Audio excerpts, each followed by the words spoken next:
Hubungan Al-Quran atau hadis peradaban. Al-Quran secara bahasa berasal dari kata qara'a yaqra'u qira'atan Qur'anan, yakni sesuatu yang dibaca atau bacaan. Sedangkan secara istilah merupakan kalamullah yang diturunkan kepada Nabi Muhammad SAW dan sampai kepada kita secara mutawatir dan membacanya berfungsi sebagai ibadah. Al-Quran adalah sumber hukum pertama, yaitu wahyu atau kalamullah yang sudah dijamin keautentikannya dan juga terhindar dari intervensi tangan manusia. Sehingga dengan penyucian tersebut meneguhkan posisi Al-Quran sebagai sumber hukum yang utama. Kebenaran Al-Quran dapat dibuktikan dengan realita atau fakta yang terjadi sebenarnya. Terakhir, Al-Quran tidak akan terbantahkan. Sumber hukum dalam Islam tidak hanya Al-Quran saja, melainkan juga hadis, ijma', dan qiyas. Ketiganya hanyalah sebagai sumber sekunder hukum-hukum Islam. Sumber-sumber ini bukan berfungsi sebagai penyempurna Al-Quran, melainkan penyempurna pemahaman manusia akan maqasid al-syariah. Sebagai petunjuk dan pembimbing, Al-Quran memberikan pelajaran bagi perjalanan kehidupan manusia dalam memaknai hakikat hidup, menjelaskan bagaimana garis kehidupan yang selayaknya dilalui manusia yang mana tidak boleh dilanggar. Al-Quran sebagai pemberi penjelasan terhadap fenomena dan cakrawala kehidupan mampu memberikan jawaban seluruh problema kemanusiaan dan kealaman. Terdapat dalam firman Allah Subhanahu wa taala surah An-Nahl ayat 16, Al-Quran sebagai penyempurna memberikan ajaran-ajaran terdahulu dan meluruskan ajaran-ajaran yang menyimpang dari yang sesungguhnya. Sebagaimana firman Allah Subhanahu wa taala surah Al-Maidah ayat 5, Al-Quran sebagai obat atau rahmat bagi kaum muslimin karena memberikan ketenangan jiwa dan batin sekaligus keyakinan dan kepercayaan akan masa depan bagi siapa saja yang bacanya. Kedudukan hadis dapat diketahui dari kesepakatan para sahabat Nabi SAW menetapkan sebagaimana oleh Mustafa As-Sibai bahwa meninggal Nabi SAW apabila menetapkan suatu keputusan atas suatu perkara yang muncul. Mereka mengacu kepada ayat Al-Quran. Jika mereka tidak mendapatinya langsung dari Al-Quran, mereka merujuk pada sunnah Nabi SAW. Jika mereka tidak mendapatinya pada sunnah Nabi, mereka bermusyawarah mencari keputusan. Ketika Abu Bakar radhiyallahu anhu kedatangan seorang nenek yang menanyakan tentang bagian waris, lantas Abu Bakar mengatakan bahwa kasus itu belum ditemukan dalam Al-Quran. Secara kebahasaan, kata peradaban sering dikaitkan pengertiannya dengan kata kebudayaan yang dipersamakan dengan kata al-saqafah dalam bahasa Arab. Dan dalam kultur bahasa Inggris, peradaban pada dasarnya menunjukkan bentuk kebudayaan yang paling ideal dan puncak sehingga keadaban, kemajuan, dan kemakmuran suatu masyarakat. Oleh karena itu, hadis sebagai sumber peradaban sebuah kebudayaan yang maju dan menjelma sebagai peradaban tidak dapat terlepas dari sumber daya manusia. Sebanyak apapun manusia yang hidup di suatu daerah, jika tidak memiliki kekuatan dari sumber daya manusia, maka masyarakat yang hidup di tempat tersebut tidak akan menjadi masyarakat yang madani. Oleh karena itu, hadis sebagai sumber berarti memposisikan hadis atau sunnah sebagai tolak ukur dalam perilaku kehidupan masyarakat. Dalam peradaban, manusia tidak pernah dapat memuaskan segala keinginannya. Manakala keinginan fisiknya dikembangkan sampai ke ujung, bagian rohaninya ketinggalan. Dan sebaliknya, sering didapati banyak yang mampu mengembangkan potensi rohaninya, tetapi bagian fisiknya tidak mendapat kesempatan untuk berkembang. Oleh karena itu, Al-Quran menjadi hubungan peradaban karena Al-Quran memberikan rambu-rambu bagi kehidupan. Demikian pula ia menerangkan jenis kehidupan apa yang harus dijalani oleh manusia. Manusia adalah pemegang amanat Tuhan di bumi. Kak, boleh ke atasan lagi? Oleh karena itu, apapun yang dilakukannya yang terwujud dalam bentuk peradaban haruslah haruslah dimasukkan dalam kerangka keberadaannya. Dengan itu, Al-Quran yang diberikan kepada umat manusia haruslah dibaca dan dipelajari dengan benar dan sungguh-sungguh. Dan segala tindakannya dalam menjalin kehidupan haruslah disesuaikan dengannya. Baiklah, akan diteruskan oleh Kak Farida. Padanya, persilahkan. Metodologi penulisan sejarah.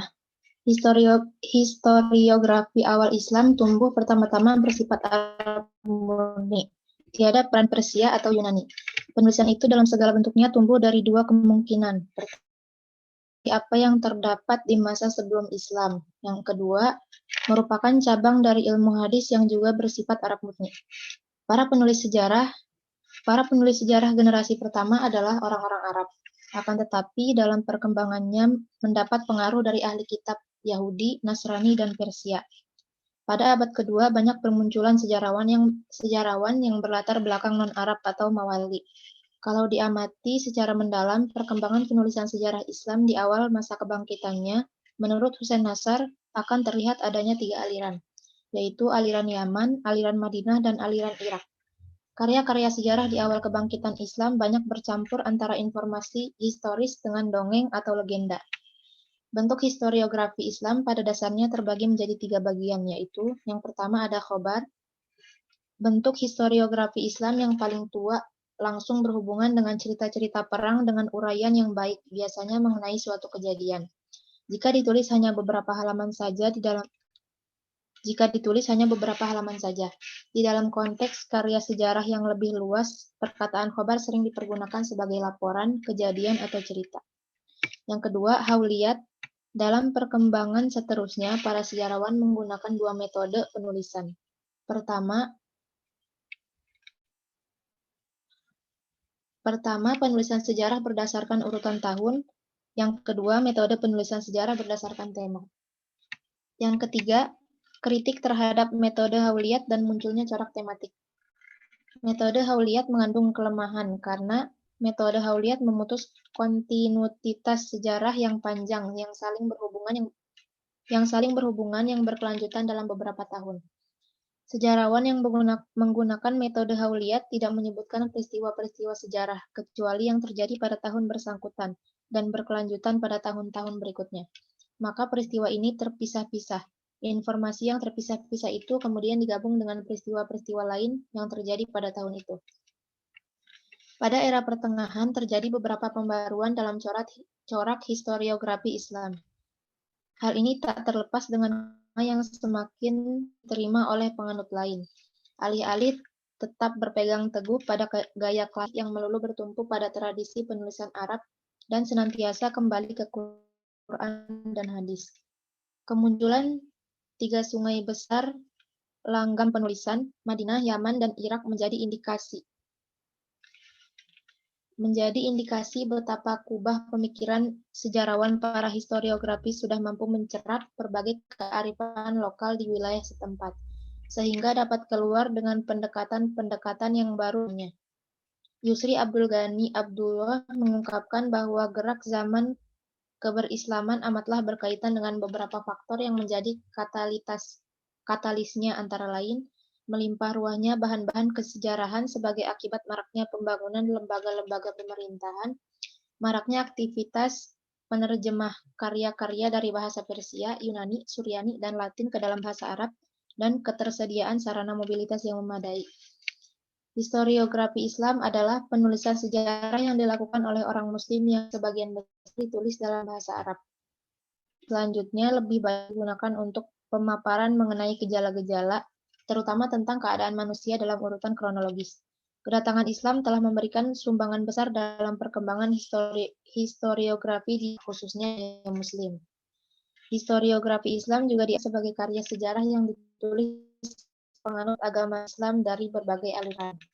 Kembang Islam terletak pada konsep Islam sebagai agama dengan isi daripada karya-karya sejarah Islam meliputi genealogi, biografi, geografi, kosmografi, astrologi, filsafat, ilmu sosial, politik, dokumen-dokumen, mata uang.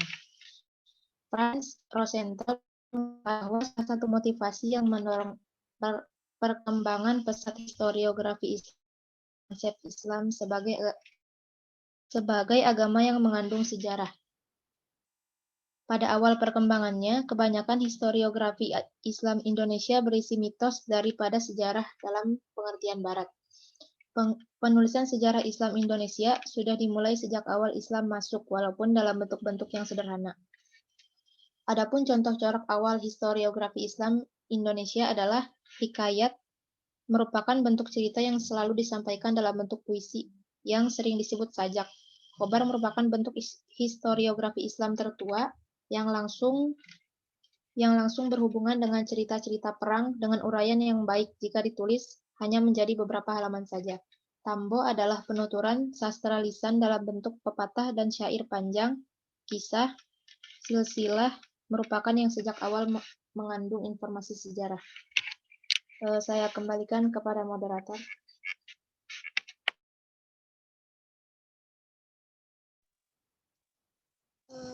Baiklah,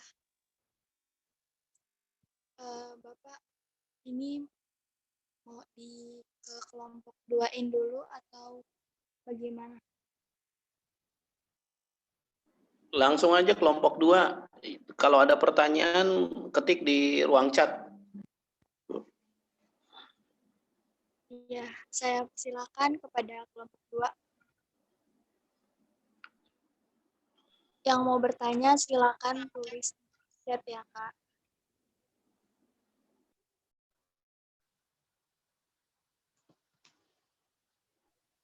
Iya, Kak, dibuka 3 pertanyaan ya. Ditulis di ruang chat.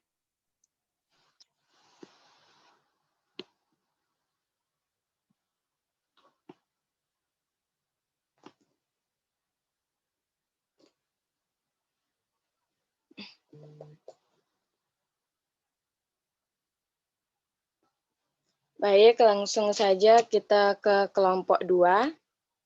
Bismillahirrahmanirrahim. Assalamualaikum warahmatullahi wabarakatuh. Kepada yang terhormat Bapak dosen Sejarah Peradaban Islam, Bapak Saifullah, serta teman-teman yang saya cintai. Pertama-tama, marilah kita panjatkan puja dan puji syukur kita kehadirat Allah Subhanahu wa Ta'ala karena berkat limpahan rahmat-Nya sehingga kita dapat berkumpul pada via Zoom kali ini. Saya sendiri Fauziah Mulyaningsi yang akan bertugas sebagai moderator pada presentasi kali ini, dan di sini ada teman saya Siti Alivia, Winda Arumsari, dan Rizkina yang akan bertugas sebagai pemateri pada presentasi kali ini. Baiklah, untuk mempersingkat waktu, marilah kita mulai presentasi kali ini dengan sama-sama membaca Al-Basmalah. Bismillahirrahmanirrahim. Langsung saja kita ke pemateri pertama yang akan disampaikan oleh teman saya Siti Alivia. Waktu dan tempat dipersilahkan. Baik, bismillahirrahmanirrahim. Di sini saya akan menjelaskan tentang keadaan Arab sebelum Islam. Ketika Nabi Muhammad SAW lahir, yaitu tahun 570 Masehi, Makkah adalah sebuah kota yang sangat penting dan terkenal di antara kota-kota di negeri Arab, baik karena tradisinya maupun karena letaknya. Kota ini dilalui jalur perdagangan yang ramai, menghubungkan Yaman di selatan dan Syria di utara. Dengan adanya Ka'bah di tengah kota, Makkah menjadi pusat keagamaan Arab. Ka'bah adalah tempat mereka berziarah. Di dalamnya terdapat 360 berhala, mengelilingi berhala utama, yaitu Hubal.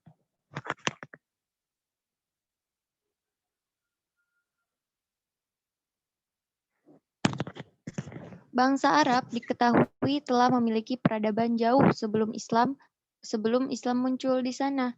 Beberapa ahli mengungkapkan bahwa aspek peradaban Arab meliputi agama, politik, ekonomi, dan seni budaya. Peradaban Arab pra-Islam sering pula dikenal dengan nama era jahiliyah atau zaman kebodohan.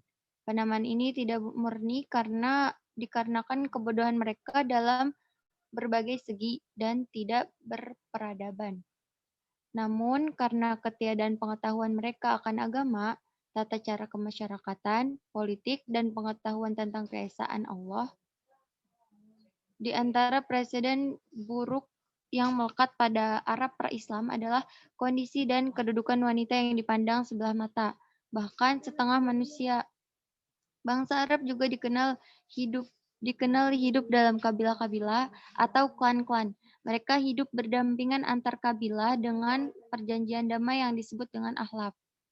Walaupun agama Yahudi dan Kristen sudah masuk ke Jazirah Arab, bangsa Arab kebanyakan masih menganut agama asli mereka, yaitu percaya kepada banyak dewa yang diwujudkan dalam bentuk berhala dan patung. Setiap kabilah mempunyai berhala sendiri. Berhala-berhala tersebut dipusatkan di Ka'bah dan sebagian ada di tempat berhala-berhala yang terpenting. Berhala-berhala yang terpenting.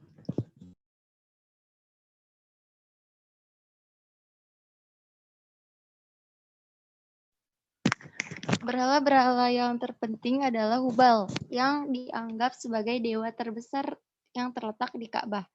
Lata adalah dewa tertua, terletak di Taif.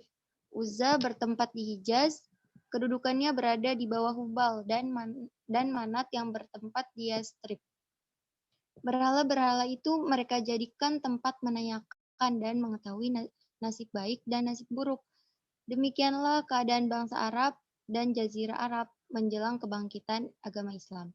Kehadiran umat Islam bukan hanya untuk dirinya sendiri, melainkan untuk seluruh umat manusia di dunia ini. Agama Islam tidak menyingkirkan non-Islam dari gelanggang masyarakat ataupun dikebiri. Maka tak salah jika seluruh keyakinan dan kesukuan berkumpul di satu wilayah yang sama, diatur oleh undang-undang Islam sekalipun dapat menjadi masyarakat yang madani. Selanjutnya, pembentukan sistem sosial di Mekah. Nabi Muhammad SAW menerima wahyu yang pertama di Gua Hiro di Mekah pada tahun 610 Masehi. Dalam wahyu itu termaktub ayat Al-Quran yang artinya, "Bacalah ya Muhammad nama Tuhanmu yang telah menjadikan semesta alam, Dia menjadikan manusia dari segumpal darah. Bacalah, dan Tuhanmu Maha Pemurah, yang mengajarkan dengan pena, mengajarkan kepada manusia apa yang belum diketahuinya." Kemudian disusul juga oleh wahyu yang kedua, yaitu Quran Surat Al-Mudaththir. Dengan turunnya wahyu itu, Nabi Muhammad SAW telah diberi tugas oleh Allah supaya bangun untuk melemparkan kain selimut dan menyisingkan lengan baju untuk memberi peringatan dan pengajaran kepada seluruh umat manusia. Sebagai tugas suci, tugas mendidik dan mengajarkan Islam. Kemudian kedua wahyu itu diikuti oleh wahyu yang lain. Semuanya itu disampaikan dan diajarkan oleh Nabi karib kerabatnya dan teman sejawatnya dengan sembunyi-sembunyi. Itu Nabi Muhammad SAW telah diberi tugas oleh Allah. Iya, mungkin selanjutnya akan disampaikan kepada kakak pemateri selanjutnya.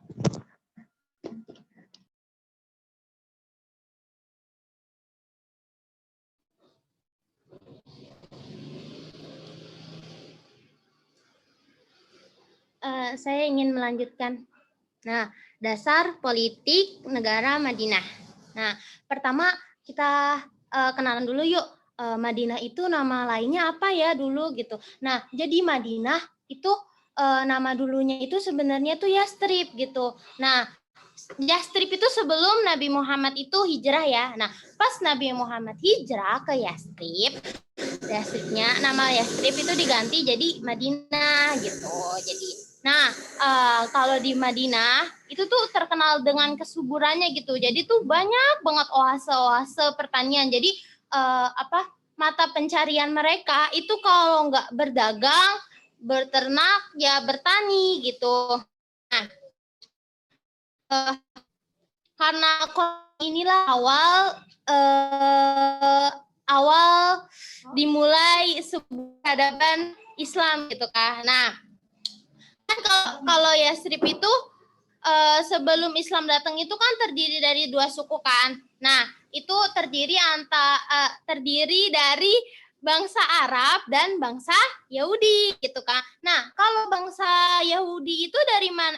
Kalau bangsa Arab di Yastrib itu terdiri dari bangsa yang mana? Dari suku mana, Winda gitu kan? Nah, terdiri dari penduduk setempat sama pendatang yang dari Arab Selatan gitu kan. Nah, jadi apa namanya? Yastrib sebelum Nabi Muhammad itu hijrah itu terkenal dengan konfliknya.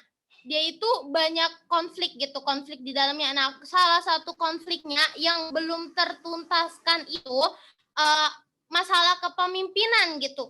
Jadi kan kalau Yastrib itu kan banyak suku yang ada di Yastrib kan. Mereka itu pemimpinnya tuh saling berebut pengaruh di setiap sukunya gitu. Pilih aku. Tapi di antara mereka itu nggak ada yang enak sama sekali gitu kan. Nah, akhirnya pas itu kan karena impi selama di Arab kan banyak yang gak setuju gitu kan Nabi Muhammad dakwah di sana gitu kan, banyak cacian, banyak hinaan dan lain-lainnya gitu kan. Dan terus juga orang-orang Yastrib itu ngajak ada enam orang Yastrib nanti ngajak Nabi Muhammad itu ke Madinah gitu. Nanti ini bakalan dijelasin di latar belakang Piagam Madinah ya gitu. Nah, jadi langkah selanjutnya setelah Nabi Muhammad itu hijrah tuh. Nah, Nabi Muhammad itu pertamanya itu meletakkan dasar-dasar politik, ekonomi, sosialnya gitu. Nah, ini bertepatan sama wahyu yang diturunin Allah. Makanya kenapa kalau kita belajar asbab nuzul, nah itu wahyu-wahyu yang turun setelah Nabi Muhammad hijrah itu kan kebanyakan ini kan kalau Madaniyah itu kebanyakan berisinya itu tentang hukum-hukum gitu. Nah, ini tuh bertepatan sama ketika Nabi Muhammad itu meletakkan dasar-dasar politik, ekonomi dan sosial gitu. Nah, kalau di politik Nabi Muhammad itu meletakkan sistem permusyawaratan sebagai dasar kehidupan demokrasi gitu. Nah, terus kalau di sosial apa Winda? Kalau di sosial Nabi Muhammad itu ini merealisasikan prinsip-prinsip keadilan sosial. Nah, keadilan sosial itu gimana gitu? Dalam mengadakan apa? Nah, dalam mengadakan pembagian zakat gitu. Nah, terus kalau dalam sosialnya apa? Nabi Muhammad menetapkan apa Winda gitu Kak. Nah, kalau dalam sosialnya Nabi Muhammad itu meletakkan persamaan derajat gitu loh. Jadi intinya tuh semua kita mau rasnya ini, mau bangsanya ini, mau pangkatnya ini, mau kedudukannya ini, mau strata sosialnya tinggi, mau rendah, ya itu sama aja. Kedudukannya itu sama semua di hadapan Allah. Yang bedain apa? Yang bedain itu takwanya gitu. Nah, terus latar belakang Piagam Madinah itu apa Winda? Kenapa sih harus ada Piagam Madinah? Kenapa pas di Mekah nggak ada Piagam Mekah? Kenapa pas di Madinah ada Piagam Madinah gitu kan? Nah, jadi gini, Piagam Madinah itu berawal dari enam orang dari suku Khazraj itu tuh datang ke Mekah gitu kan. Mereka kan berkunjung ke Mekah. Terus mereka itu juga merampungkan haji. Terus mereka itu juga bersyahadat kepada Nabi. Terus mereka itu cerita sama Nabi, ya Nabi, Yastrib itu kacau banget tahu keadaannya. Itu tuh permusuhan tuh di mana-mana gitu kan.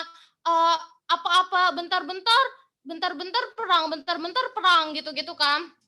Terutama tuh antara Khazraj sama Aus itu tuh ya Allah sering banget perang gitu Kak. Nah, terus yang 6 orang Khazraj tadi kan, terus bilang kepada Nabi gitu Kak, ya Nabi mudah-mudahan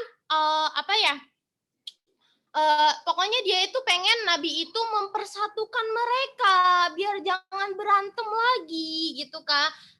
Terus juga 6 orang tadi nih berjanji kalau bakalan nanti seluruh penduduk Madinah itu bakalan memeluk Islam gitu kah. Nah gitu. Jadi kenapa diadain piagam ini, Winda? Diadain piagam ini biar mereka itu bersatu, biar antara Khosroj, Aus, Yahudi yang ada di Madinah itu bersatu semua, nggak berantem lagi, nggak berperang lagi gitu Kak. Sekian dari saya, selanjutnya dijelaskan oleh pemateri lain. Terima kasih. Bismillah, saya akan melanjutkan materi selanjutnya tentang pembentukan kekhalifahan dan sistemnya serta peradaban Islam pada masa Khulafaur Rasyidin. Setelah Nabi wafat, kepemimpinan dilanjutkan oleh para Khulafaur Rasyidin. 4 tokoh tersebut sukses membawa Islam menuju puncak masa kejayaannya. Di antaranya yaitu Khalifah Abu Bakar, yang telah berhasil mengatur perekonomian dengan baik melalui lembaga yang dibentuknya. Islam tak serta-merta hilang bersamaan dengan wafatnya Nabi, dan para khalifah ini yang kembali menyelam dan mengembangkan ajaran Islam yang dibawa Rasulullah. Jadi tak hanya kemajuan Islam saja yang dicapai, tetapi para Khulafaur Rasyidin ini juga telah sukses dalam membentuk masyarakat politik Muslim. Lalu peradaban Islam pada masa Khulafaur Rasyidin. Khulafaur Rasyidin adalah para pemimpin pengganti Rasul setelah wafat. Jadi tugas Khulafaur Rasyidin ini adalah menggantikan kepemimpinan Rasulullah dalam mengatur kehidupan muslimin. Dalam saja. Jadi menggantikan kepemimpinan Rasulullah dalam tugas kenegaraan seperti jadi kepala negara. Khulafaur Rasyidin ini dipilih oleh para sahabat secara demokratis. Lalu pada masa Abu Bakar,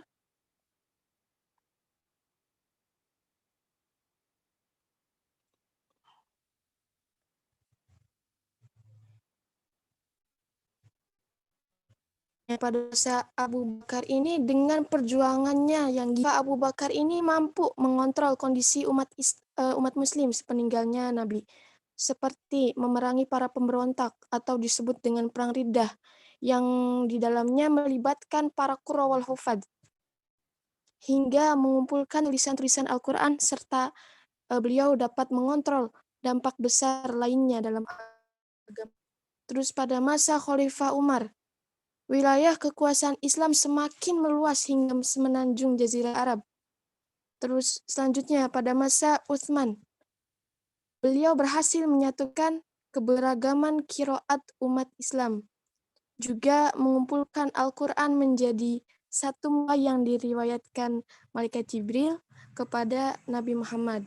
Kemudian menunjuk bin Sabit untuk menyalin Al-Quran tersebut dan menyebarkannya ke beberapa daerah, di antaranya Damaskus, Basrah, dan Kufah.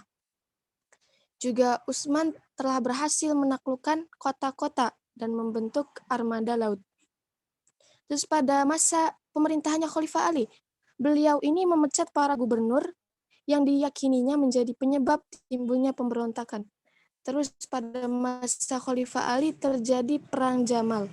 Nah, Perang Jamal ini perang pertikaian antar saudara antara Khalifah Ali dan Sayyidah Aisyah.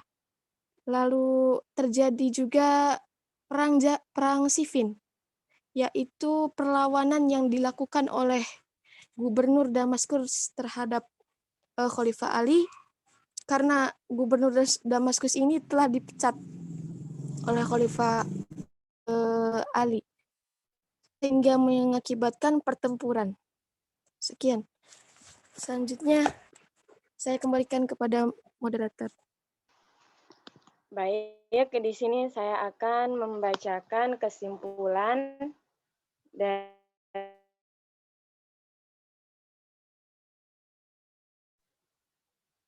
dia minta tolong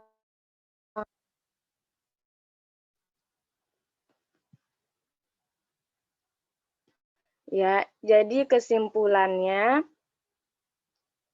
masa sebelum Islam, khususnya kawasan Jazirah Arab, disebut masa jahiliyah, yakni situasi yang penuh dengan kebodohan bangsa Arab, diketahui peradaban jauh sebelum Islam muncul, di sana meliputi agama, politik, ekonomi, dan seni budaya.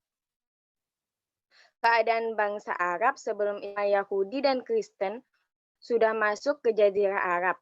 Bangsa Arab kebanyakan masih menganut agama asli mereka, yaitu percaya kepada dewa yang diwujudkan dalam bentuk berhala dan patung. Nabi Muhammad SAW diberi tugas Allah melalui wahyu yang turun kepada beliau untuk mendidik dan mengajarkan Islam kepada seluruh. Nabi berdakwah kepada karib kerabatnya dan teman sejawatnya dengan sembunyi-sembunyi. Dan dasar politik negara Madinah, Nabi Muhammad menjadikan sistem permusyawaratan sebagai dasar dalam kehidupan demokrasi. Piagam Madinah hanya berupa satu dan ditunjukkan kepada seluruh penduduk Madinah, kemudian mengalami revisi setelah 3 suku Yahudi mengingkari perjanjian secara sepihak. Piagam Madinah yang buat Nabi telah disepakati oleh semua keinginan Tuhan. Dalam piagam Nabi berhasil menempatkan Aus dan Khazraj untuk hidup berdampingan secara damai dan membangun ekonomi secara sehat. Mungkin sekian presentasi dari kelompok kami. Teman-teman mungkin ada yang ingin kami akan membuka 3 pertanyaan.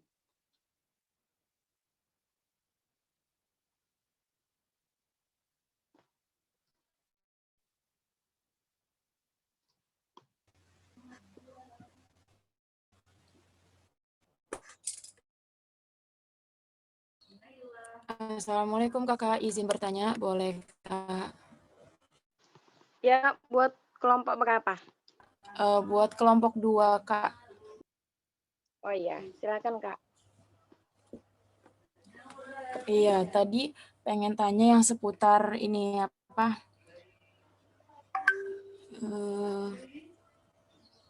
Yang diadakannya Piagam Madinah. Jadi kan kalau Piagam Madinah itu kan sudah terlaksana dan akhirnya kaum Aus, suku Aus dan suku Khazraj itu akhirnya bersatu gitu kan. Pertanyaannya itu upaya apakah yang dilakukan oleh Nabi Muhammad sehingga bisa menyatukan kedua kaum tersebut menjadi damai gitu Kak. Terima kasih Kak. Upaya apakah apa tadi Kak? Upaya apakah? apa yang dilakukan oleh Nabi untuk menyatukan kaum tersebut gitu. Terima kasih Kak. Iya, sama-sama Kak.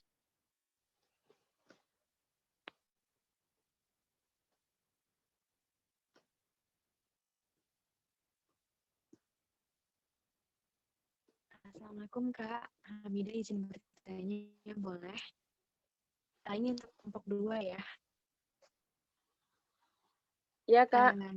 Iya, tadi aku sempat mendengar ada yang memaparkan bahwasanya pada masa kekhalifahan itu sistem yang dipimpin itu cukup baik dan bisa dikatakan cukup gemilang. Nah, bisa dijelaskan Kak bagaimana sistematika atau sistem pemerintahan yang dilaksanakan. Terima kasih, Kak. Sama-sama.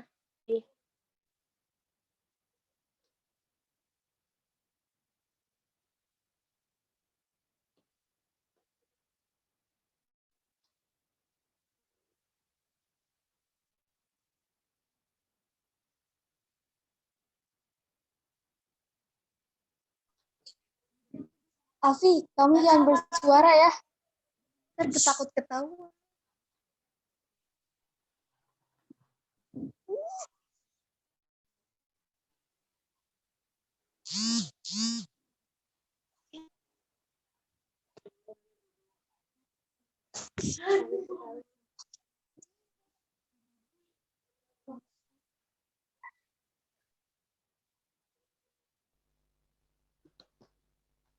Kak Pemakalah mungkin ada yang bisa jawab.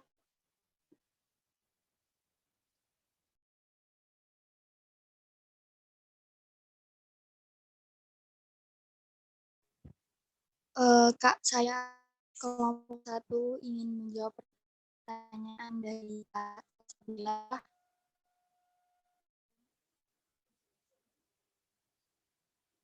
Tadi kan pertanyaannya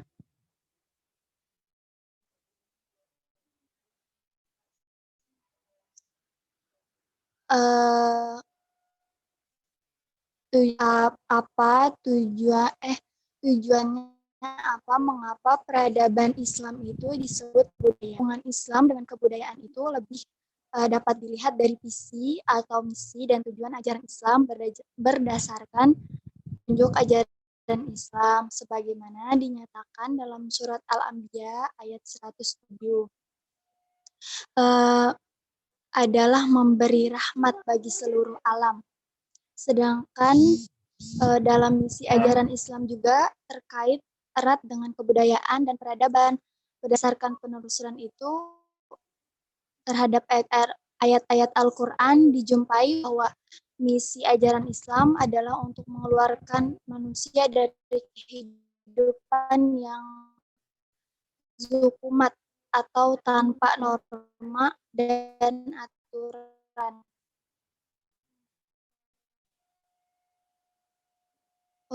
Gimana Kak Salsa?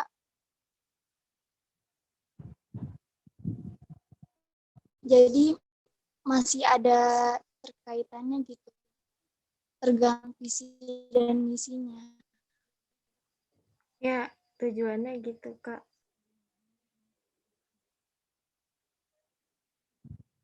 Kak Salsa gimana?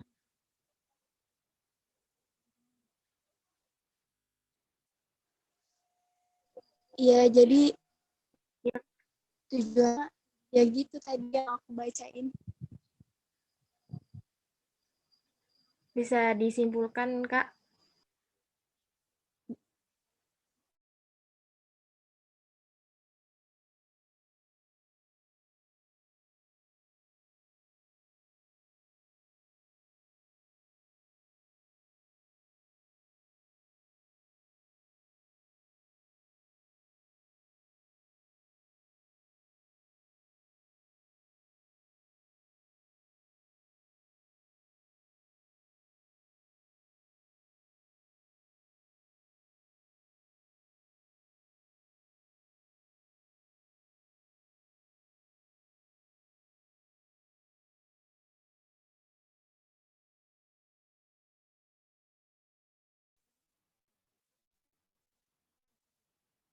Halo, kok berhenti? Bapak izin Ya. menjawab pertanyaan. Yuk, silakan. Tadi pertanyaan siapa ya? Tadi pertanyaan Kak Kutsiah ya, apa motivasi Nabi Muhammad mengubah nama kota Yatsrib menjadi kota Madinah? Jadi gini Kak, pertamanya kita uraiin dulu ya. Yatsrib itu berasal dari kata apa sih gitu Kak? Nah, Yatsrib itu berasal dari kata tasrib. Nah, tasrib itu artinya apa Winda? Tasrib itu ada di surat Yusuf ayat 92 ya. Nah, jadi intinya maknanya tasrif itu artinya kesalahan gitu. Jadi kalau bisa kita maknain, jadi kota Yatsrib, kota tasrif itu artinya kota yang belum siap. Kenapa sih? Kenapa Yatsrib sampai dinamain kayak gitu? Kenapa Madinah dulu sampai dinamain kayak begitu? Kenapa Allah kasih kota yang belum siap itu kepada Nabi Muhammad? Supaya kita sebagai umatnya tuh nggak gampang nyerah, supaya kita itu ambil pelajarannya dari Nabi Muhammad. Perjuangan Nabi Muhammad itu gimana sih memperbaiki si Yatsrib itu sampai berubah menjadi Thayyibah, menjadi kota peradaban di bumi gitu kan. Nah, makanya sama Nabi enggak, Yatsrib itu nanti bakalan jadi kota yang bakalan jadi pusat peradaban gitu. Makanya Yastrib itu nggak ada kesalahan gitu. Makanya sama Nabi Muhammad diubah jadi Madinah. Madinah itu artinya suci. Mohon dikoreksi ya Kak. Gitu. Jadi kota nanti ini bakalan jadi pusat peradaban gitu. Bakalan jadi kota yang suci gitu. Pemerintahan yang negara yang diberi cahaya gitu sama Allah, diberi tuntunan sama Allah gitu Kak. Gitu makanya diubah ke Madinah gitu. Terima kasih, mohon koreksinya ya Pak.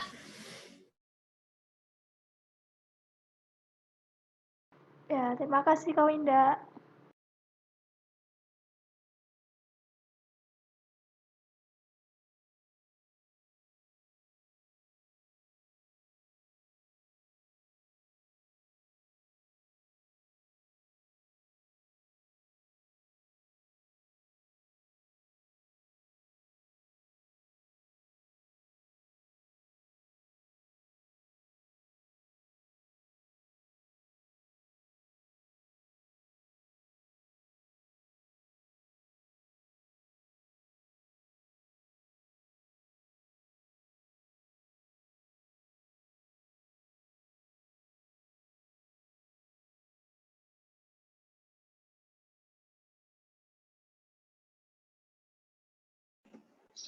Ada lagi teman-teman? Ayo dong.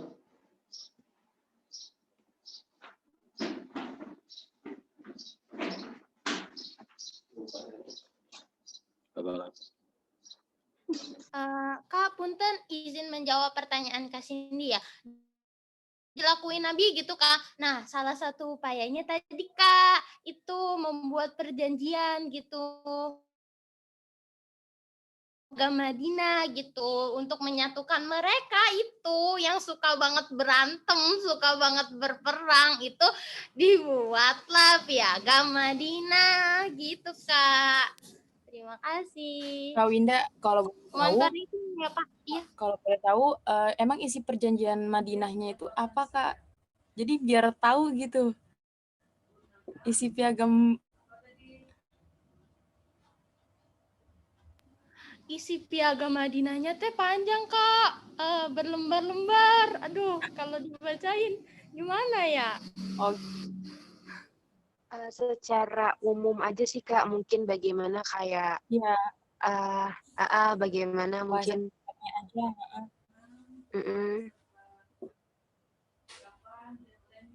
Ada gambarannya.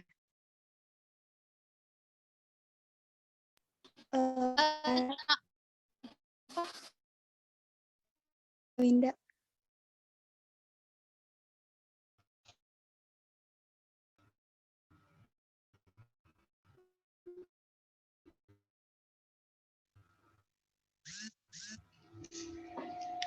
Secara umumnya itu piagam Madinah itu kalau di sini tuh kayak Undang-Undang Dasar 1945 Kak. Jadi untuk mengatur tatanan kehidupan masyarakat gitu Kak. Jadi kan pas masa itu kan ada Yahudi, ada yang masih nyembah berhala, ada juga yang yang Islam gitu. Nah, lebih biar toleransi gitu, apalagi antar suku gitu kan, biar saling toleransi gitu Kak. Walaupun nanti juga bakalan Yahudi itu janji ingkar gitu. Terima kasih. Berarti pada intinya itu tatanan kehidupan masyarakat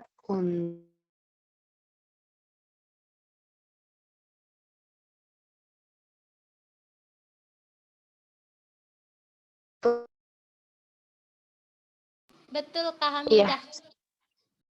Oh iya, baik. Terima kasih Kak.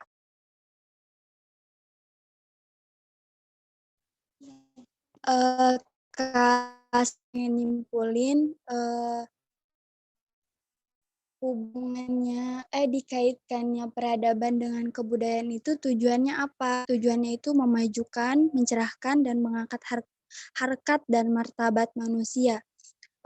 Si inilah yang dibawa dan diperjuangkan oleh Rasulullah SAW sepanjang hidupnya dan masih nampak pengaruhnya hingga saat ini. Gimana, Kak Salsa?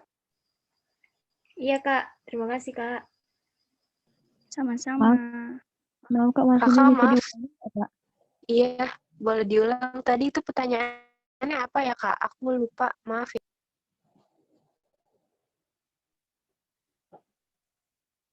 Gini pertanyaannya. Mana sih?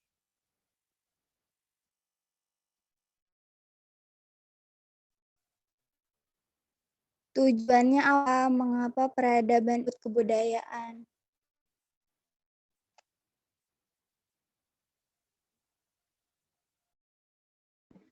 Oh iya, terima kasih, Kak. Maaf ya kalau tadi bisa diulangin nggak, Kak?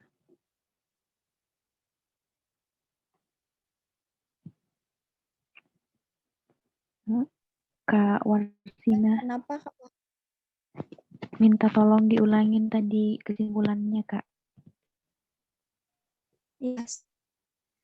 Jadi kesimpulannya itu tujuannya adalah untuk memajukan, mencerahkan, mengangkat harkat dan martabat manusia. Dan inilah yang dibawa dan diperjuangkan oleh Rasulullah gitu sepanjang hidupnya dan masih berpengaruh hingga saat. Baik, Kak. Terima kasih, Kak.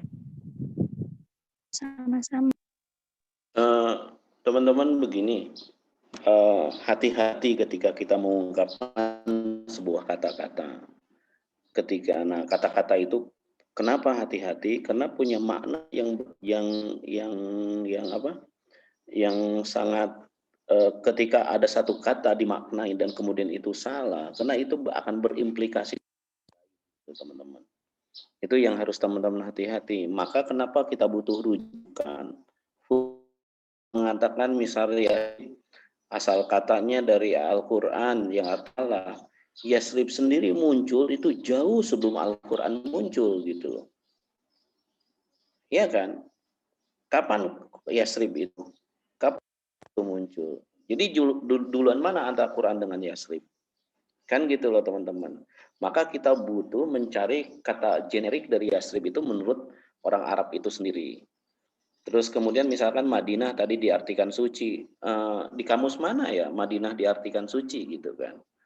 Madinah itu kan Madinah itu artinya adalah artinya kota gitu.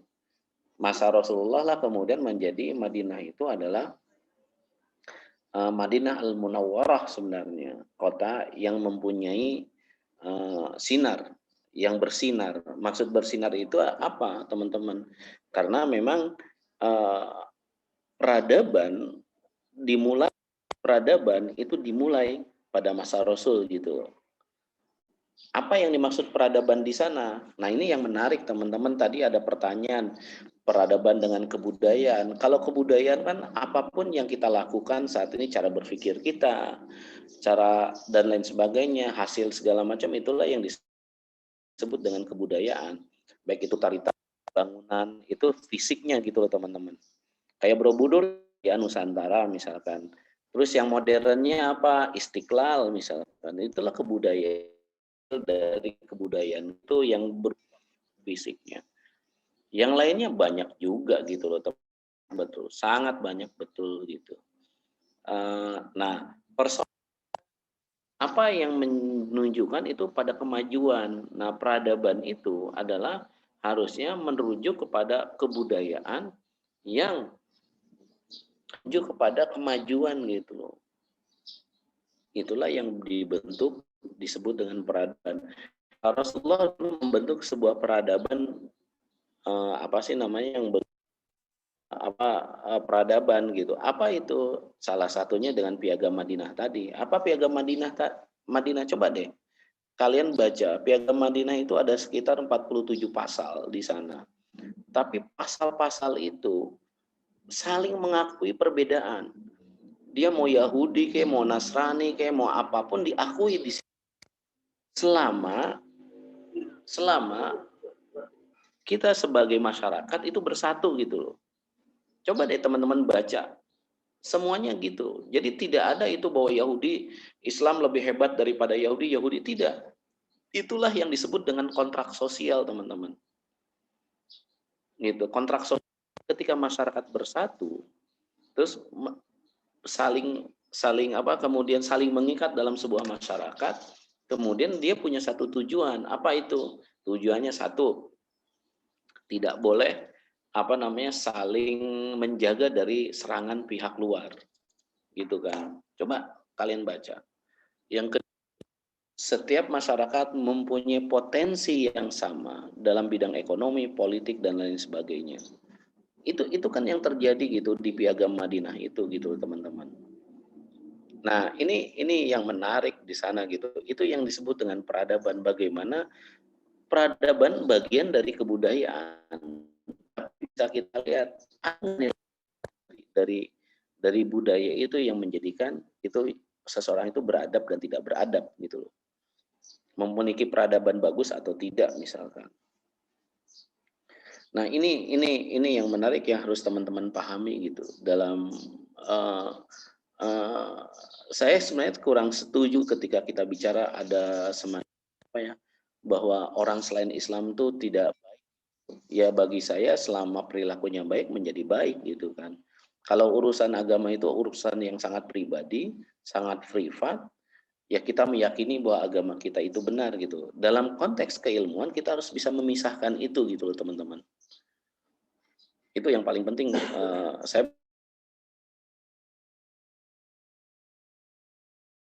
bayangkan teman-teman, masa itu Arab itu adalah, kenapa disebut jahiliyah? Bukan karena dia bodoh, salah besar.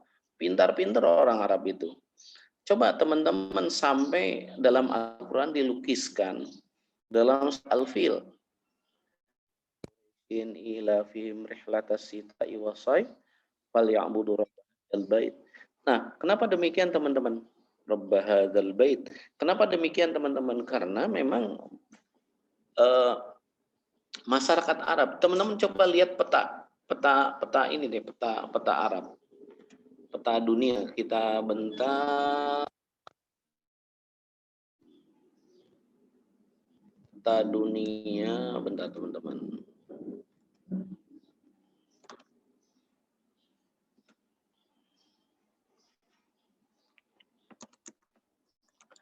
Peta dunia.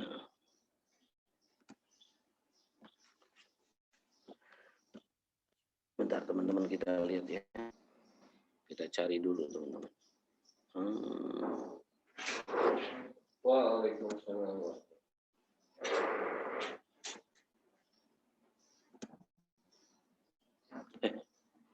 Sorry.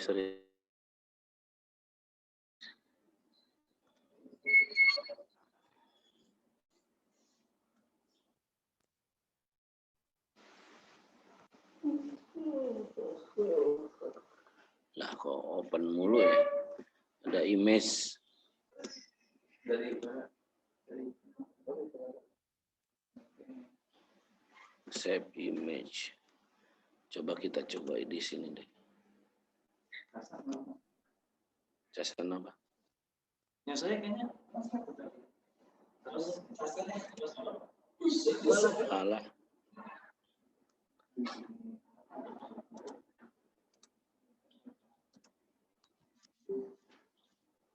Udah nyolok ke laptop. Apa?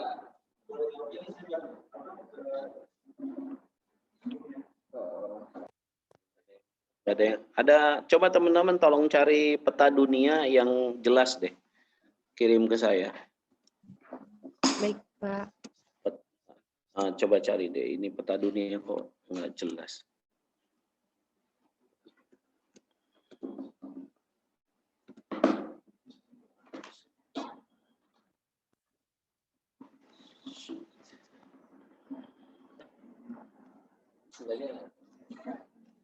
Coba. Nggak sama.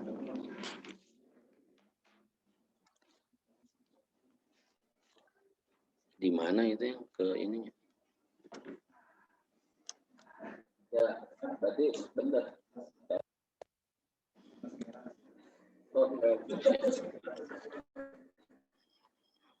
Oh, langsung buru-buru.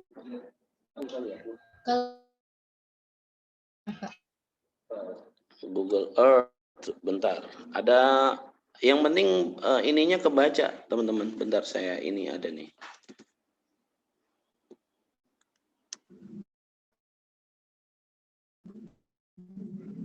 Buka peta gitu atau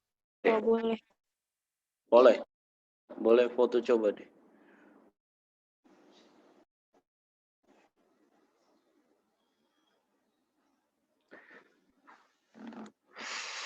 Yang negara-negaranya kelihatan gitu teman-teman.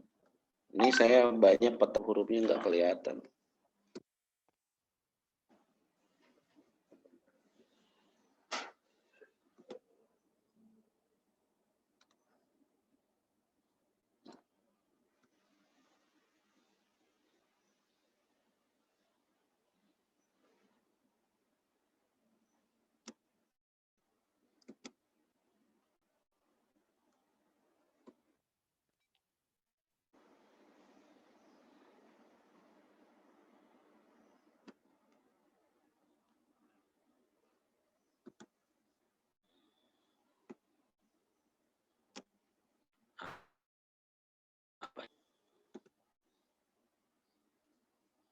Coba Google Earth.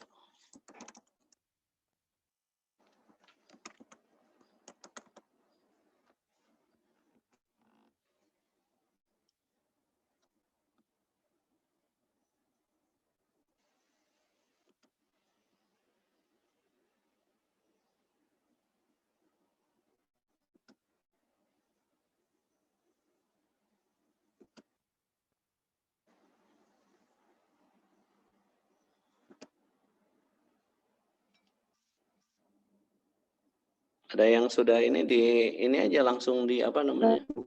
Yang di grup Langsung apa? Suara kamu nggak kedengeran? yang di grup itu bisa nggak, Pak? Yang di grup ada di grup. Bentar saya lihat.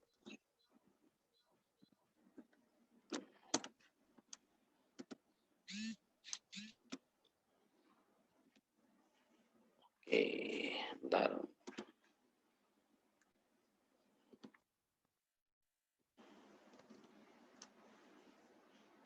Nah, teman-teman lihat deh. Coba lihat Arab Saudi nih. Indonesia.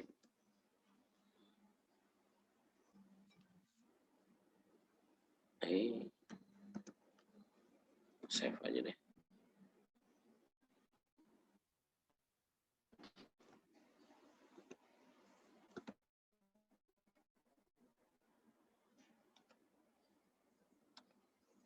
Tadi di mana?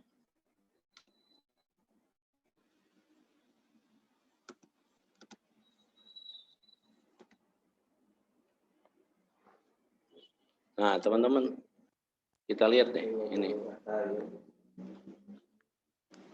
Nah, di mana Timur Tengah, teman-teman? Ini Saudi Arabia sini kan, teman. Kenapa ada surat Al-Fil coba melukiskan orang-orang Arab? Karena ini dulu dari jam dulu, teman-teman, lintasan tempat perlintasan perdagangan dunia, kalau teman-teman ingin tahu. Nah, Eropa dari dulu butuh yang namanya rempah-rempah, karena dia musim dingin. Dari mana ngambil rempah-rempahnya? Ini dari kita, dari Asia. Yang terbesar adalah dari Indonesia. Kenapa kemudian Belanda capek-capek ya gitu loh, ya untuk mengambil itu gitu loh, dari dulu itu, dari dulu. Jadi Eropa ini sangat tergantung dengan apa yang ada di Asia sampai sekarang, gitu loh teman-teman. Nah, kenapa terusan Suez ini dibutuhkan? Karena terusan Suez ini dibutuhkan adalah untuk mempersingkat perjalanan. Makanya sekarang tidak ada kabilah lagi, tidak ada kafilah lagi di tengah. Kenapa? Karena semua perjalanan diawali dengan perjalanan melalui lautan gitu loh. Itu teman-teman kalau kalian misalkan ke YouTube teman-teman, nih kita masuk ke YouTube nih. Kalian tuh harus jalan-jalan, nggak punya duit ya jalan-jalannya di YouTube. Jangan nonton Korea, bukan. Transportasi laut besar di dunia. Cara bawa barangnya gimana? Ntar YouTube dulu, kita masuk YouTube dulu. YouTube nonton masakanmu. Nonton Korea, drama Korea.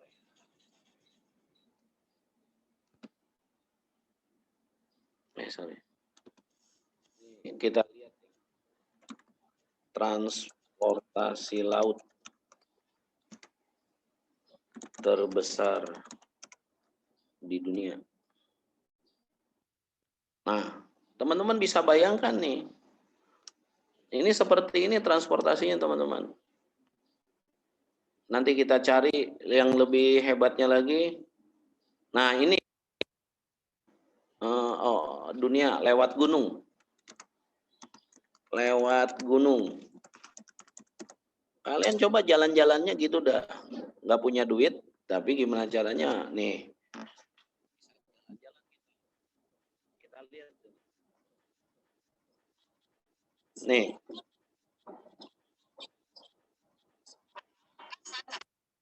Caranya begini, teman-teman. Oh, bisa naik. Teman-teman bisa bayangkan, sorry, apa namanya? Jadi si kapal itu bisa naik laut, bisa naik gunung, kapal gede. Teman-teman bisa bayangkan nih, ini nih yang menarik nih, lihat nih terusan. Nih sekarang yang dibuat nih terusan Panama misalkan.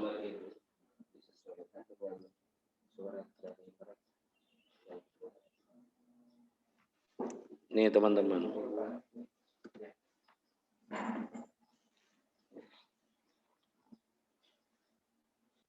Nih, dia masuk.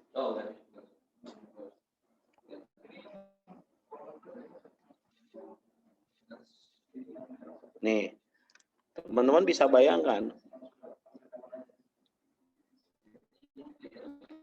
Dari Amerika Selatan, Amerika Utara, di sini San Panama.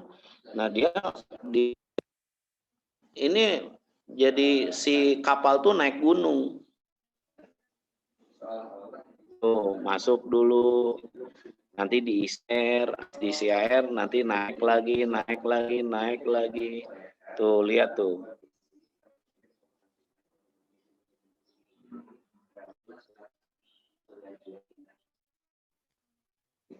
Tuh, masuk, naik.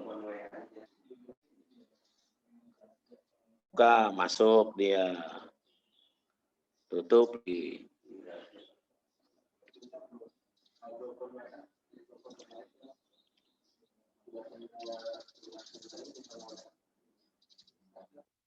Isi air lagi. Habis diisi air baru dia naik masuk lagi. Gunung itu. Di tengah-tengah gunung. Ini terusan. Nih masuk Prancis.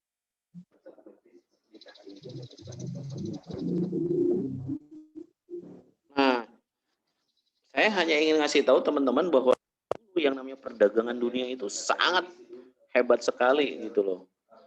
Sangat dari dulu tuh. Jadi bagaimana? Jadi logistik dunia itu sebenarnya ada di Asia gitu teman-teman. Dan sedangkan Eropa membutuhkan itu gitu kan.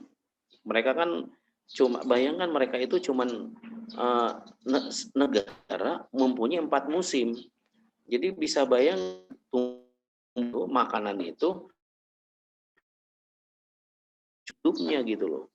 Sekarang bagaimana supaya bisa makan?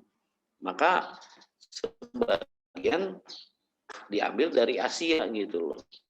Maka dari dulu itu adalah sebenarnya Arab itu adalah dunia Arab itu adalah sebagai tempat lalu lintasnya perdagangan dunia teman-teman. Ini yang harus teman-teman pahami gitu kan. Nah, teman-teman juga harus lihat Arab itu kan tandus. Di situ banyak sekali di situ apa sih namanya? Gunung Sahara, apa namanya? Apa sih namanya? Semuanya kan pasir, tumbuh-tumbuhan. Jangan Arab itu kayak sekarang ya. Ya tandus mereka itu. Pasir, nggak bisa nanam apa-apa. Gitu loh. Makanya orang Arab itu, orang-orang kaya Arab adalah orang-orang yang bisa menguasai air. Kenapa sih di Arab senang dengan warna hijau? Itu adalah lambang kesuburan gitu loh teman-teman. Dan sumur adalah tempat penguasaan mereka gitu. Jadi kalau orang punya sumur, wah itu orang kaya pasti itu. Gitu loh teman-teman di zaman dulu itu. Nah makanya banyak pertikaian, peperangan dan lain sebagainya. Kenapa? Mereka untuk mempertahankan. Karena banyak suku-suku yang tidak memiliki kekayaan itu sumur biasanya miskin-miskin. Maka pekerjaan dia adalah satu, menjadi perampok. Gitu loh teman-teman. Makanya dulu perampok itu banyak. Nah oleh karena itu, kenapa bangsa Arab itu sangat kuat dengan kekeluargaannya? Karena dulu itu yaitu yang paling bisa adalah keluarga gitu loh. Jadi mereka menikah tuh di antara mereka, tidak boleh dengan orang lain gitu kan. Makanya sampai sekarang orang Arab itu nggak boleh perempuan syarifah misalkan menikah dengan di luar itu. Di sini ada keturunan Arab nggak? Tidak keturunan. Iya, Pak. Hah? Enggak, Pak. Ya. Oh. Orang mana? Kamu aslinya mana? Solo, Pak. Jawa Tengah. Solo. Ya iyalah. Arab Solo aja lah. Si Bapak. Jadi teman-teman bisa bayangin dulu makanan susah dan mereka salah satu cara mereka bertahan hidup adalah merampok gitu loh. Makanya orang Arab itu dari dulu kenapa berperang ya gitu loh. Bagaimana mempertahankan hidupnya. Gitu. Dan salah satunya adalah merampok. Nah, Rasulullah itu bisa pindah gitu. Kenapa begitu? Kalau terjadi itu kan isinya pasir. Itu sangat sulit sekali. Salah satu cari makannya adalah ya dengan karena ini adalah jalur perdagangan internasional, maka Mekah itu adalah tempat persinggahan transitnya orang-orang. Kalau dari sisi Mekah itu apa ya? Ada air gitu loh, ada zam-zam itu. Makanya kenapa suku Bani Hashim misalkan itu sangat dihormati karena memang yang menguasai itu. Yang namanya Baitullah itu bagi orang Yahudi dinamai Bethlehem gitu. Makanya rumah Tuhan adalah bagi mereka karena Bethlehem itu sendiri atau Mekah itu sendiri atau Ka'bah teman-teman itu sudah ada kan gitu. Nah, ini yang harus teman-teman pahami gitu kan. Nah, Nabi Muhammad muncul pertama di Mekah itulah dengan ajaran tauhidnya. Teman-teman bisa bayangkan pada saat itu justru agama dijadikan alat oleh sebagian orang untuk mencari kekuasaan secara politik, untuk mencari kekuasaan secara ekonomi. Teman-teman bisa bayangkan kalau saya punya Tuhan besar-besar, di mana orang harus menyembah Tuhan-Tuhan saya, itu kan lumayan duitnya. Gitu loh teman-teman. Iya kan? Dan secara ekonomi bisa diarahkan untuk kemana? Kan Tuhannya bisa saya atur. Kalau Tuhannya cuman dari batu dan lain sebagainya. Nah itu gitu loh. Itu yang disebut dengan reformasi akhlak gitu dalam hal tauhid misalkan itu. Atau revolusi akhlak, betul-betul revolusi itu. Makanya yang menentang Nabi Muhammad coba dilihat teman-teman. Adalah orang-orang yang secara ekonomi merasa terancam dan secara politik merasa terancam. Bayangkan ini ada seorang Muhammad, anak yang apa namanya tahu-tahu bisa mempunyai pemikiran yang berbeda gitu. Jadi teman-teman jangan samakan Islam masa sekarang dengan Islam masa Muhammad dalam pengertian situasinya teman-teman ya. Itu sulit teman-teman. Pasti pertentangannya tinggi sekali. Nah, ketika Nabi Muhammad pindah ke Madinah pun demikian sama. Cuman di Madinah ini tanah yang subur masih ada, dan kemudian mereka mereka pun belajar mau gitu kan dan lain sebagainya, sehingga mereka pun melakukanlah perjanjian dengan Nabi Muhammad. Itulah yang disebut dengan kontrak sosial. Kita menyebutnya adalah daripada kacau mulu nih kota, ayo dong siap orangnya, Nabi Muhammad lah yang tunjuk. Dan kemudian Nabi Muhammad membuat yang namanya kontrak sosial, itu perjanjian Madinah. Perjanjian Madinah itu pengakuan kepada seluruh masyarakat yang ada di Madinah, tidak melihat agama, tidak melihat golongan dan tidak melihat, tapi semua mempunyai potensi untuk melakukan apapun dalam pengertian kebaikan gitu. Dan negara, kelompok itu saling melindungi gitu kan. Itu yang keren gitu loh teman-teman. Makanya teman-teman bisa bayangkan, Nabi Muhammad tidak perjanjian dengan orang. Enggak, Nabi Muhammad juga melakukan perjanjian dengan Yahudi, dengan Nasrani dan lain sebagainya gitu kan. Tapi tetap untuk menuju kebaikan, semuanya saling dengan perbedaan itu dimaki. Nggak perlu kita ngomong Islam paling hebat, nggak penting itu. Nggak usah ngomong, tapi kita melakukan gitu. Tidak perlu dengan cacian, tidak perlu dengan makian gitu. Nah, itu peradaban yang paling tinggi, teman-teman. Makanya, coba teman-teman lihat deh, bagaimana penguasaan Islam dengan penguasaan selain Islam. Penguasaan Islam itu pasti tidak ada kerusakan, malah dilarang. Ketika terjadi peperangan, kalian dilarang untuk membunuh anak kecil, merobohkan bangunan, merobohkan rumah ibadah dan sebagainya. Itu larangannya jelas gitu loh, teman-teman. Karena penguasaan berarti pembangunan peradaban gitu dalam Islam. Berbeda dengan yang lain.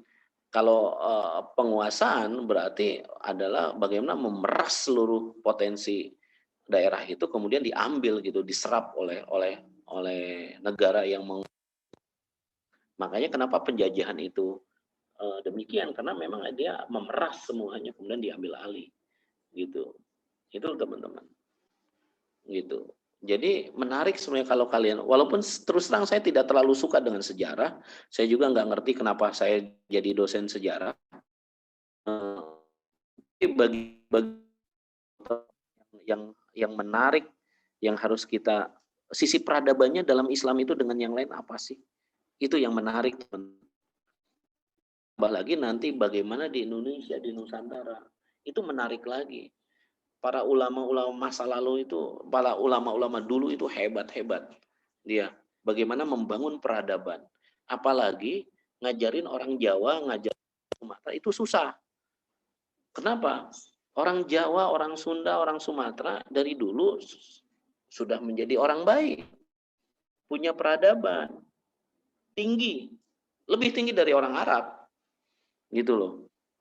Contoh dari sisi bahasa. Orang Arab, ibu, bapak, ada nggak perbedaan? Kalau orang Jawa, orang Sunda, Sumatera ada perbedaannya. Untuk makan, orang tua harus apa? Ke anak-anak bagaimana? Ke yang sederajat bagaimana? Itu beda-beda gitu. Itu menandakan peradaban yang cukup tinggi dari sisi itu gitu loh teman-teman. Kalau orang yang lebih tua dari dia tetap aja gitu loh teman-teman. Makanya you gitu loh. Saya. Gitu. Kalau kita kan enggak begitu. Ada saya, ada kamu, ada Anda, ada bapak, ada ibu, macam-macam gitu loh. Panggilan aja. Itu tanda-tanda peradaban. Jadi peradaban itu bukan hanya dari sisi fisik, akan tetapi misalkan dari sisi adat istiadat dan lain sebagainya. Gitu, teman-teman. Menarik sebenarnya. Ilmuwan saya bukan itu sebenarnya. Tapi kalau ingin kita bahas Saya berharap sih akan ke sana. Terus yang kedua, teman, itu paling tersinggung kepada pemakalah kalau makalahnya dibacain. Kalau makalah dibacain itu seakan-akan saya yang denger itu nggak bisa baca gitu. Padahal kan kalian sudah ngasih makalahnya sama saya, makalahnya berarti teman-teman kan sudah baca. Iya kan? Makanya jangan dibacain, jelasin aja. Untuk menjelaskan makalah itu dengan apa? Ya dengan PowerPoint gitu loh. Coba rangkum lagi makalahnya, jelaskan menggunakan PowerPoint gitu teman-teman. Jadi poin-poinnya aja yang penting sehingga jauh lebih banyak daripada bacain makalah.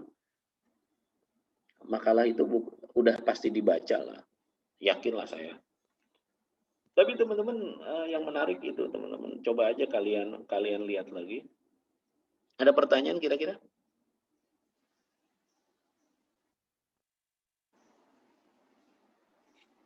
Bapak, kalau saya bertanya di luar materi ini boleh nggak? Suaranya nggak kedengeran suaranya. Tadi kan Bapak sempat nyinggung ya Pak, kalau misalkan, ya, halo, kedengeran Pak? Kedengeran nggak teman-teman? Iya, tadi kan Bapak sempat nyinggung ya Pak, kalau misalkan Eropa itu ambil rempah-rempah di Indonesia kan, atau lebih tepatnya juga di Asia juga.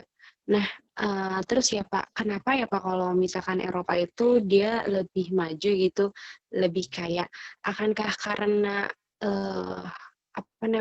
orang Indonesia atau orang-orang Asia ini yang SDM-nya kurang maju atau gimana Pak?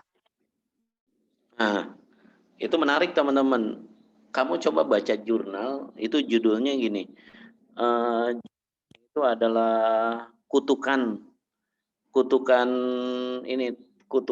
ekonomi. Jadi, hampir seluruh negara-negara yang daerahnya subur pasti miskin. Tapi kalau daerah-daerah yang ekstrim, teman-teman, itu pasti kaya-kaya. Kenapa? Biasanya orang-orang kayak gitu mikir bagaimana mempertahankan hidupnya. Orang Eropa, Amerika, pokoknya orang-orang Eropa itu mikir gitu. Bagaimana ini musim dingin supaya hangat, jadilah heater.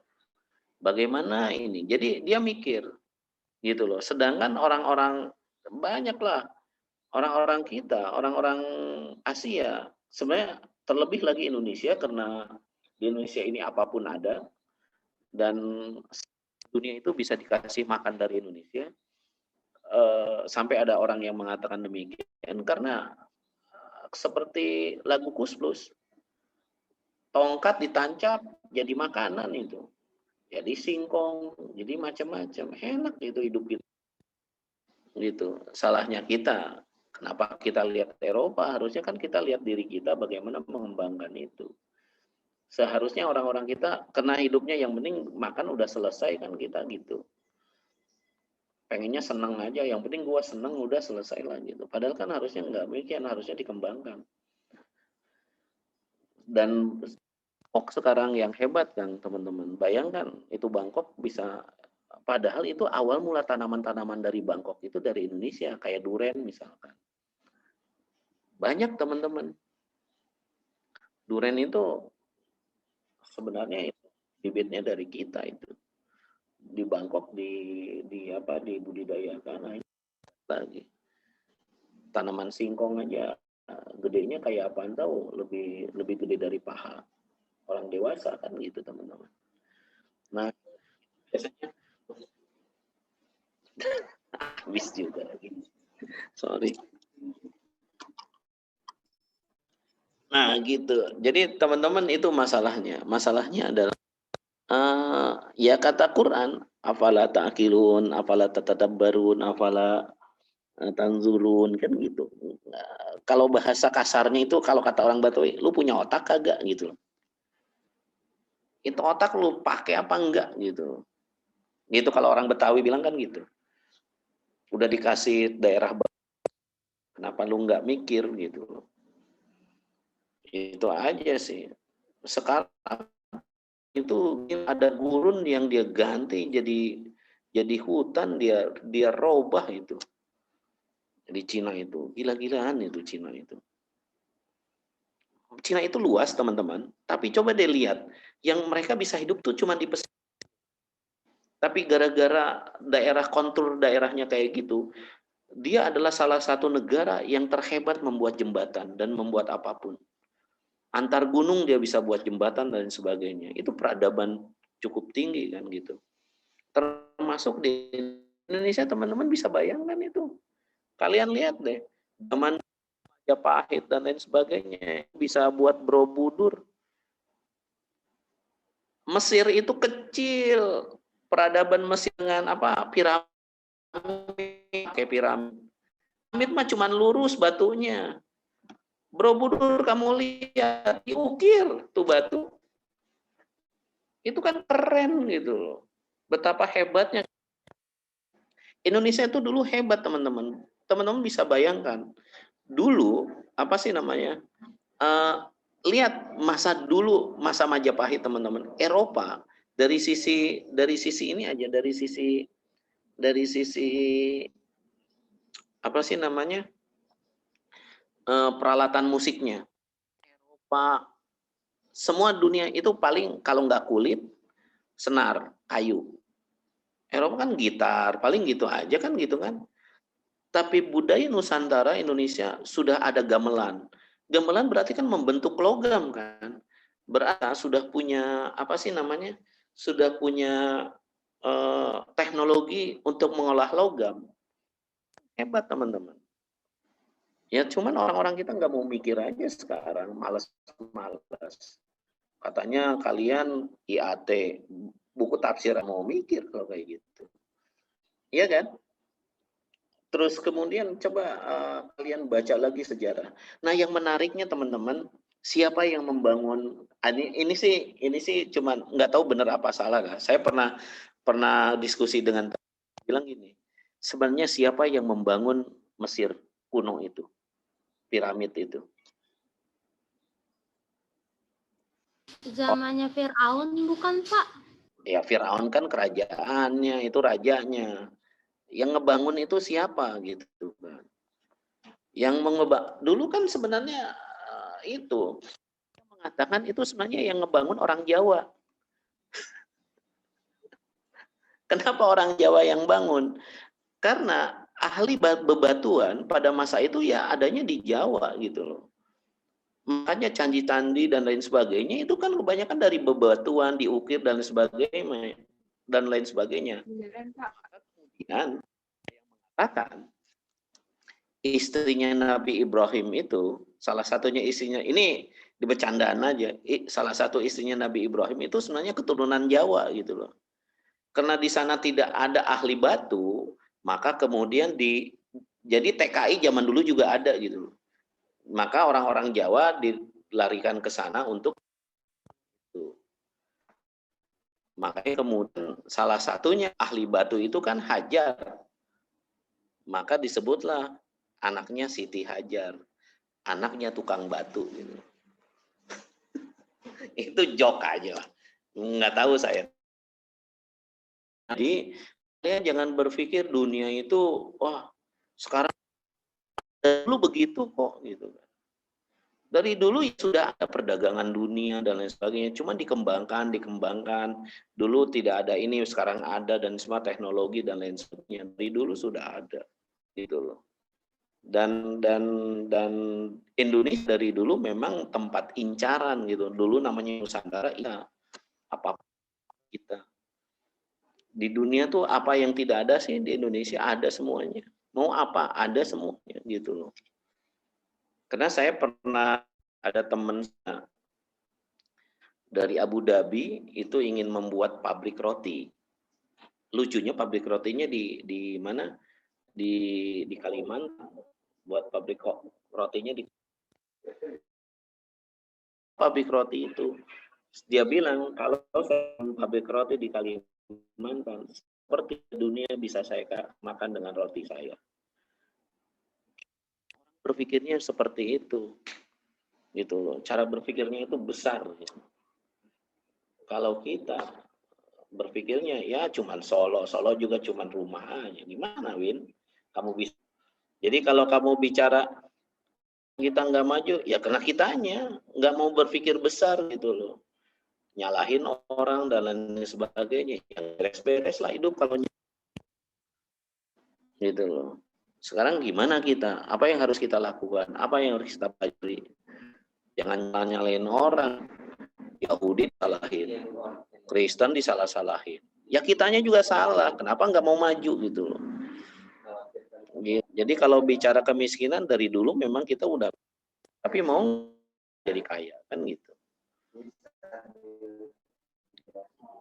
Oke, teman-teman, sementara itu dulu. Terima kasih. Assalamualaikum warahmatullahi wabarakatuh. Waalaikumsalam warahmatullahi wabarakatuh.